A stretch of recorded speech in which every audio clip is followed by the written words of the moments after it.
The New York Giants kept it close against the Dallas Cowboys on Thursday Night Football, or did they really? We take a deep dive into what went right and what went wrong in the Giants' 20-15 loss to Dallas. That's coming up next on the Locked On Giants podcast.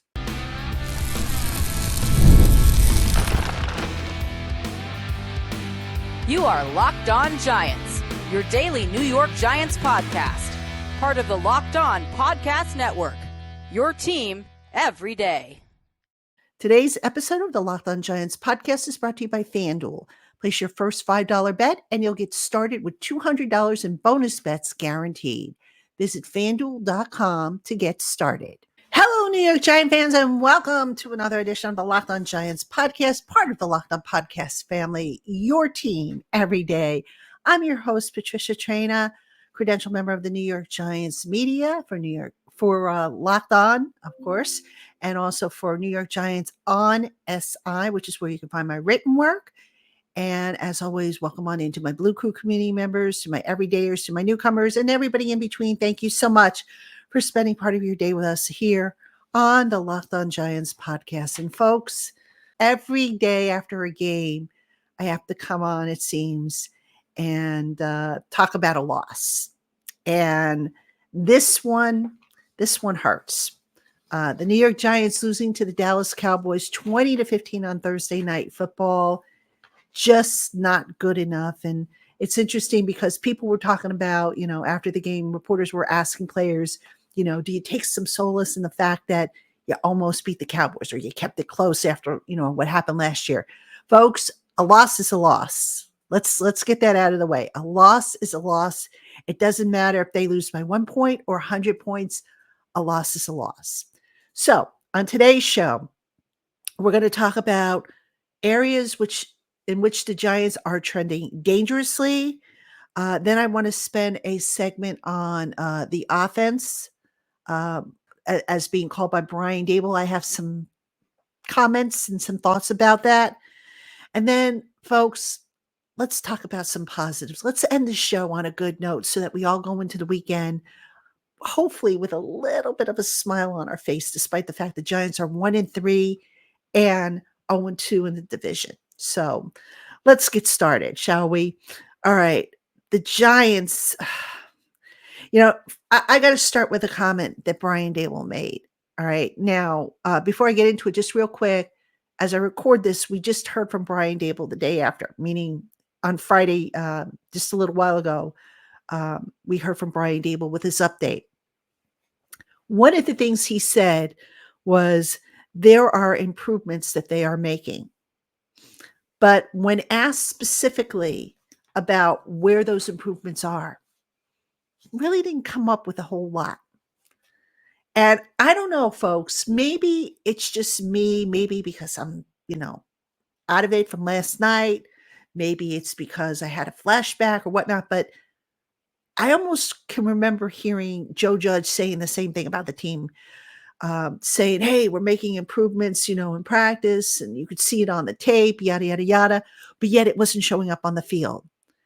And for me, folks, I don't want to hear you're making improvements when you are losing games, when your quarterback is undershooting on the deep balls, when your defensive secondary, your CB1 can't keep up with the top receivers, when your high-priced outside linebackers are not finishing up with sacks and not, producing more than what they should, or your running game is struggling. I don't want to hear that. I just don't. I mean, are there improvements? There probably are. And I'm willing to go in and do research and see if I can find what those improvements are. But here's what I do know. The New York Giants offense now has 2 games this season with no touchdowns, both losses. That is just unacceptable. The New York Giants offense is averaging 15 points a game, which is slightly less than what they finished averaging last year, 15.6 last year. That is not acceptable. The run defense continues to have its hiccups. All right. They can't seem to figure out how to fix that. That is not acceptable. Special teams. Has there been a week this season in which we haven't had to hold our breath because special teams did something, whether it's a fumble like it was against the Cowboys when Tyrone Tracy lost the handle, whether it's because, Greg Joseph, is he going to make his field goals, or are the Giants going to give up a big return on kickoffs or on punt? I can't remember a weekend where we haven't had to worry about them this season. Have you? All right. The run blocking, we talk about that. The offensive line looks better, but the run blocking is still not where it needs to be. And, I'm sorry, 26 rushing yards on 24 carries for a 1.1 average. That ain't an improvement. No, sir. And especially coming against the 32nd ranked run defense coming into this game. You mean to tell me that's the best you could do? And yeah, I know the Cowboys put more men in the box. I understand that. But still, the Giants countered with heavy personnel and they still couldn't win those matchups. That's not improvement. I mean, where is the improvement? On a first glance, I don't see it. I really don't. Now, if anybody out there sees it and is willing to chime in before I get into the film, really deep into the film and do the research, by all means, please tell me where there's been improvement. Malik Neighbors has been a bright spot, so you can say maybe that, the receiving core has improved. Absolutely. But, they're just relying so much on Malik Neighbors and Wan'Dale Robinson. And I'm getting a little ahead of myself here, but there's got to be more to this offense. This offense has just been not good. And, people will blame Daniel Jones for it. He's part of the problem. He is not the sole problem, but he is part of the problem. This guy now, his deep passes, his fastball, what's happened to it? He's either underthrowing or overthrowing guys. This accuracy issue has been going on since the start of training camp, and it hasn't straightened out yet. Now, you can't tell me that he's not been throwing to these guys, that he hasn't built up chemistry or whatnot. Why is this still happening? I wish I knew, but these are all factors that I've outlined for you folks that contributed to the Giants' latest loss. And yeah, you could say, oh, it's a moral victory because they only lost by 5 points as opposed to having their doors blown off. I'm sorry. A loss is a loss, just like a win is a win. And it just doesn't matter. All right. So the Giants, I really don't know what to expect from this team anymore. I really don't. You look at the matchups, you look at the film, you do the study, you use your head, you look at the analytics and the stats and everything, and you try to come up with what you think is going to happen and what makes sense. And then they go out there and they just defy logic. Very frustrating. Very frustrating. And if I'm frustrated, and then you can probably tell that I am because I'm tired of covering a losing team, I could just imagine how you folks out there who spend money on tickets and merchandise and parking and packages to see, teams, the team play if you're out of market, just imagine how you feel. So where do they go from here? Well, they've got 10 days to figure it out before their next game. Will they figure it out? I think at this point, folks, the Giants are what they are. And, I'm concerned that this season is about to take a downward spiral. It's already started. And it's just really disappointing that they could not build on last week's win against the Cleveland Browns when they basically looked like, they had turned the corner. All right. So that being said, coming up next, I want to talk about Brian Daboll and the job he's been doing as play caller and as head coach. So please don't go anywhere. With Robinhood Gold, you don't need a silver spoon to eat up the financial flavors of the 1%. Robinhood Gold allows others to get the rates and perks usually reserved for the high society. Now, the resourceful individual with Robinhood Gold can earn the very liberal rate of 4.5% APY on uninvested cash, receive unlimited 1% deposit bonuses, and be rewarded with a handsome 3% retirement boost on an IRA account. Robinhood Gold provides the privileges of a high net worth for any net worth. These generous benefits are now available for only $5 a month. The new gold standard is here with Robinhood Gold. Sign up at robinhood.com/gold. Terms apply. For product-specific disclosures, visit robinhood.com/gold. Investing involves risk. Rate may change. Gold membership is offered by Robinhood Gold, LLC. Hey, Giant fans, PrizePicks is America's #1 daily fantasy sports app with over 5 million active members. PrizePicks is the easiest and most exciting way to play daily fantasy sports. Unlike other apps, on PrizePicks, it's just you against the numbers. All you do is pick more or less on 2 to 6 player stat projections and watch your winnings roll in. You can now win up to 100 times your money on PrizePicks with as little as 4 correct picks. And PrizePicks is the only real money daily fantasy platform with an injury insurance policy so that your lineups stay in play even if one of your players gets injured. Download the PrizePicks app and use the promo code LOCKEDONNFL to get $50 instantly when you play $5. That's code LOCKEDONNFL on PrizePicks to get $50 instantly when you play $5. You don't even need to win to receive the $50 bonus. It's guaranteed. PrizePicks. Run your game. All right, everybody, welcome back to the Locked On Giants podcast. I'm your host, Patricia Traina. And first, before I go any further, I want to thank y'all for tuning in and thank you for your patience. As you know, Thursday night football runs late, so I don't get to do the podcast until the next day. So I'm here. I know the podcast is a little later than you normally would expect it, but I'm here for you. I wasn't going to leave you hanging. So just a vent session for everybody. I think we all need a group hug because this season is just not going, I think, as anybody hoped. And not just us in the media and in the fans, but the team as well. All right. In this segment, let's talk about Brian Daboll. Now, I go back to Brian Daboll's first year as a head coach, and I can remember him being far more aggressive and willing to take chances that year. And a lot of those chances paid off. Not all of them, but a lot of them did. And that kind of set the tone, I thought, for that team, because that team was like, we're just going to come out and we're going to play our style and go ahead and try and stop us. We're not afraid to take chances.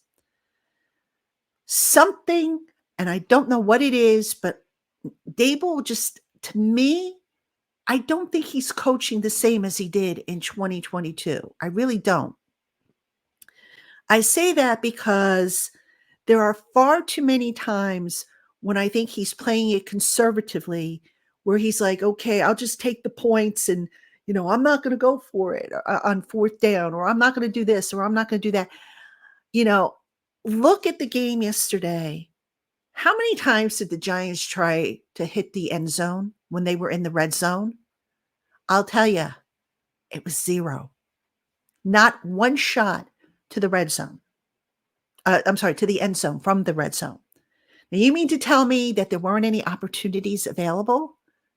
I find that a little hard to believe. I realize it was a shorter area of the field for Dallas to defend, but with the receivers that the Giants have, you mean to tell me some of them couldn't get open? So why not take a shot?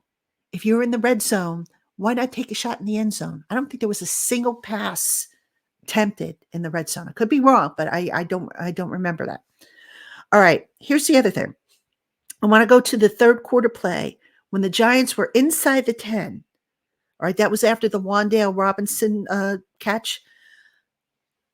Daboll, again, clammed up and played it conservatively. And he was asked about that after the game. It's like, why didn't you, go for it? Why didn't you, take a shot? And he said, I wanted the points. So in other words, he wanted the short points, or what he perceived as the short points, which were the field goal points, because Greg Joseph just so happened to have a good day yesterday. So, okay, are you saying then that you didn't have confidence in your offense to punch it in? I don't know. I mean, I'm not trying to put words in the man's mouth, but you know, you're taking the points as opposed to trusting your offense to pick up 3 yards. I don't know. I mean, I would have maybe gone for it, but I'm not calling the plays or coaching the team. Um, Another thing, the Giants, I mentioned it in the last segment.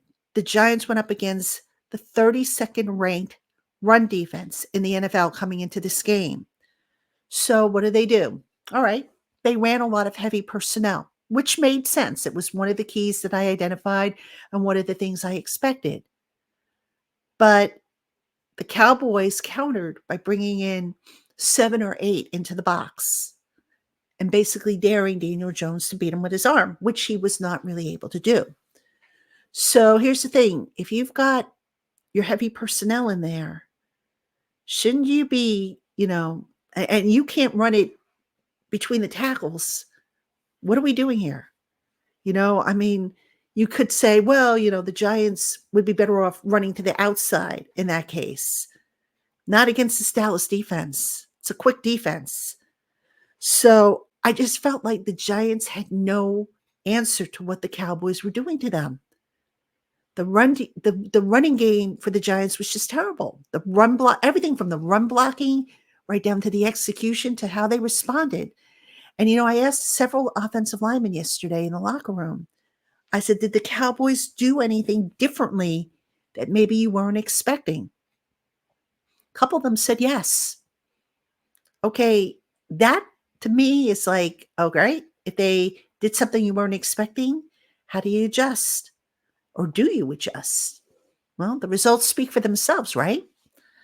So I wasn't too happy with that, watching that, because I felt that they could have done better with the run. Now, I don't know if it was the schemes or whatnot, but there was just something missing to that running attack. And disclaimer, I haven't looked fully at the film, but I'm just sitting there and I'm saying, my gosh, the Cowboys are getting exactly what they want, which is to dare Daniel Jones, beat us with your arm. And he wasn't really able to do that, despite having Malik Neighbors and despite having Wan'Dale Robinson. There's one more point I want to make about this whole offensive approach that Brian Daboll has taken. And that is, the goal seems to be get the ball in the hands of the receivers short and let them pick up yards after the catch. I don't think it's working really well, to be honest with you. I really don't. I mean, at some point, you got to take some shots down the field. Now, maybe because Daniel Jones is struggling with his accuracy, maybe, Daboll feels this is the best way to go. But the point here is that the whole offense just seems hamstrung. I don't know what the answer is to fix it this year. I really don't. I don't think, benching Daniel Jones is going to solve the problem. So, it's like Daboll said, we'll just keep on working on it until we fix it. Well, maybe they'll fix it. Maybe they won't. It's 4 games in now. And I think we know what this Giant team is. And right now, not a very promising looking bunch. And I don't care, again, that it was only a 5-point deficit against the Cowboys. A loss is a loss. All right, coming up next, let's push aside the gloom and doom. Let's end this on a positive note, because there were some things that were positive, and we will talk about them right after this. Hey, Giant fans, you can start the season with a big return on FanDuel, America's #1 sportsbook. So when you get a hunch in the middle of the game, you can check out the latest stats, view live play-by-play, and so much more, all on the very same page where you place your bets. And right now, you'll get started with $200 in bonus bets guaranteed when you place your first $5 bet. Visit FanDuel.com to get started. That's FanDuel.com to download America's #1 sportsbook. Hey, Giant fans, the new Locked On NFL is here. Locked On NFL is now 2 shows every day. First, the madman Tyler Rowland kicks off your morning with a double shot of NFL espresso. Then stop by the barbershop for a visit with Tony Wiggins for some real NFL talk. Add in the Locked On local experts, and you'll get unprecedented NFL insight, hot opinions, detailed breakdowns, all in 30 minutes. It's the new Locked On NFL, and it's twice a day. Make the new Locked On NFL your second listen on YouTube or wherever you get your podcasts.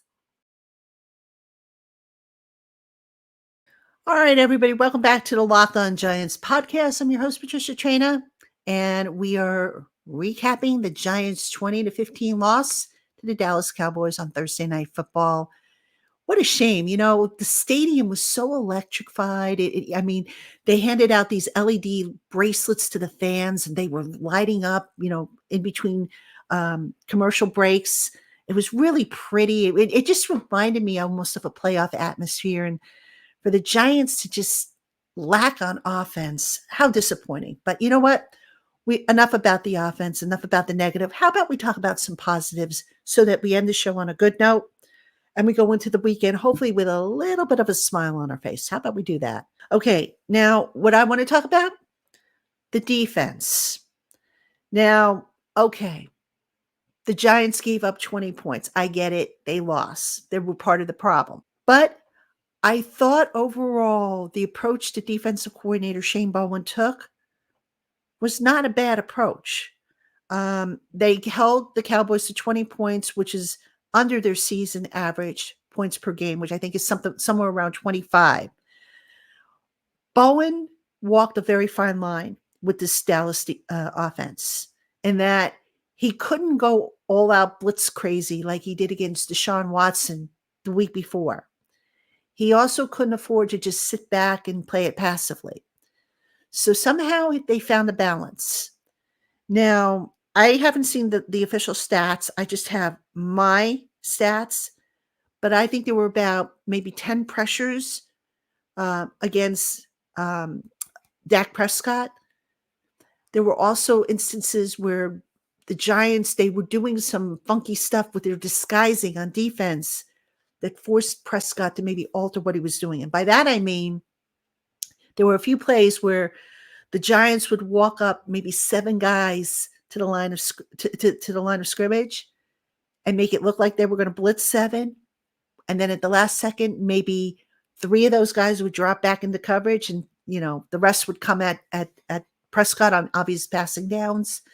So that kind of, I don't want to say trick Prescott, but you could see Prescott maybe took, the shorter stuff or, the check down stuff to play it safe.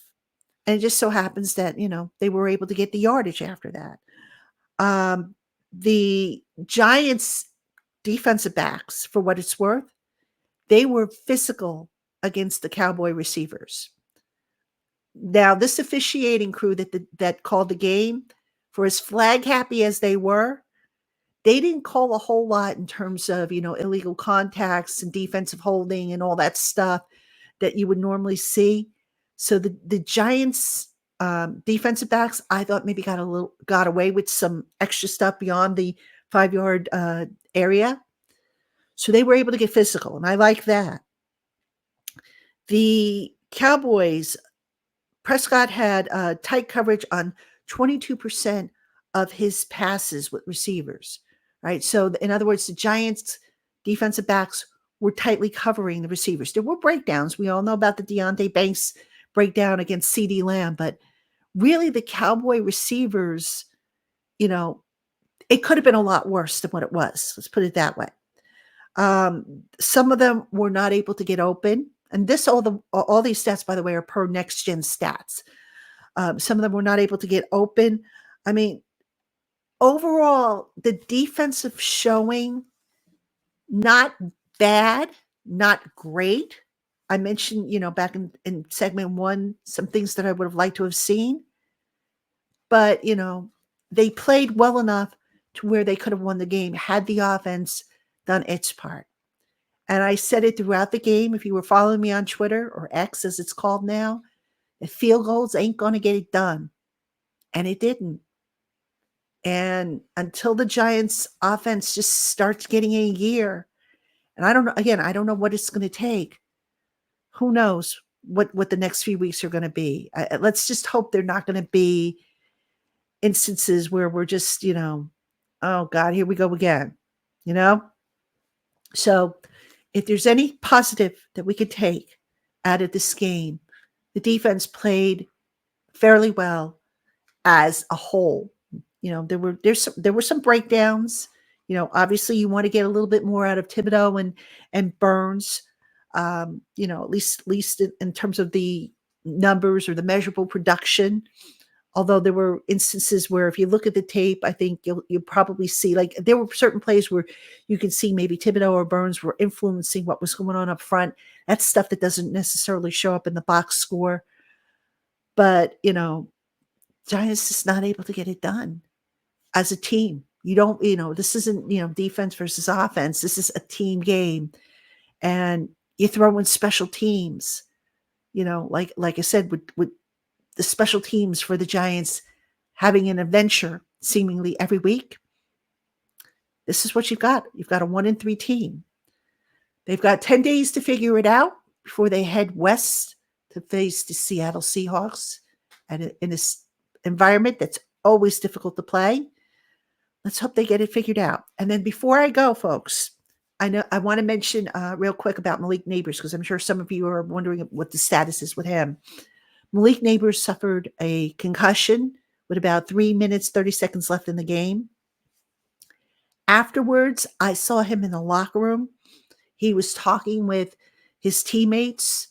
He seemed fine. It didn't seem like that bad, whatever he had, just based on the fact that, if you had a concussion, and I know because I've had concussions in my life, if you have them really bad, sometimes you can't even be in light. You just have to be in total darkness.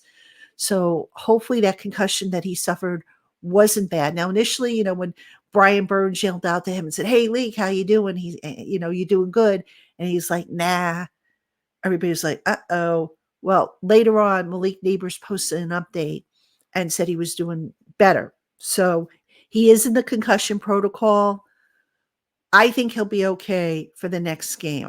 I mean, the kid's just super exciting to watch and definitely a bright spot. So I did want to pass along that update on Malik Nabers. That's the only injury update we really have. Brian Dable not able to give us, or not willing to give us, anything else in terms of the injuries that were suffered. So, all right, Giant fans, that's going to do it for us on today's program. We will be back on Monday with all new episodes. Ed Valentine and I are going to get together. We're going to talk about the Giants at the quarter pole.